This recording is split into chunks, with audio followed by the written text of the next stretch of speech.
નથી તો સાલ આવે ત્યાં સુધી બોલ કે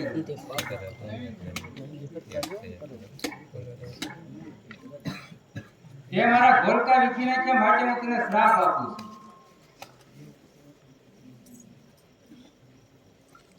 અરે હા માતાજી, તમે આને શું કર્યું? હું ગોલકે રમતી હતી અને એને મારા ગોલકા વીખી નાખ્યા માટે મેં એને શ્રાપ આપ્યો. માતાજી એને સજીવન કરો. અરે બેટા નવગણ અત્યારે ક્યાં સડાઈ કરી? હા માતાજી, મારી બેન જાહલે સિંધમાં સુમરે કેદ કરી છે માટે એને છોડાવવા જવું છે.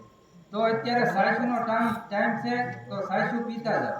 હા માતાજી, મારે હારે 9 લાખની ફોજ છે, તેનું પૂરું નહીં પડે. તો એ પૂરું પાડશે આ શ્રી ખોડિયાર. ભલે માતાજી.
હા માતાજી, મારી બેન જાહલે સિંધમાં સુમરે કેદ કરી છે તો તેને છોડાવવા જવું છે. તો ના સાથ સમજાડ આવે છે કેવી રીતે જશે? હા માતાજી, તમે રસ્તો બતાવો. પણ સાંભળ, હું ખાઈ લઉં છું તારા ભાડે બેસું એ તારા ફળ દરિયામાં નાખજે. આખો રૂપિયા આવશે ને ફળ થોડી જરૂર થશે. અને સિંધમાં મજા બધી તેથી ચિકન અને સમેડું કીધું અને પતા પીલા મહિનો કીધું એટલી તેરી બેને મુક્ત થઈ. ભલે માતાજી.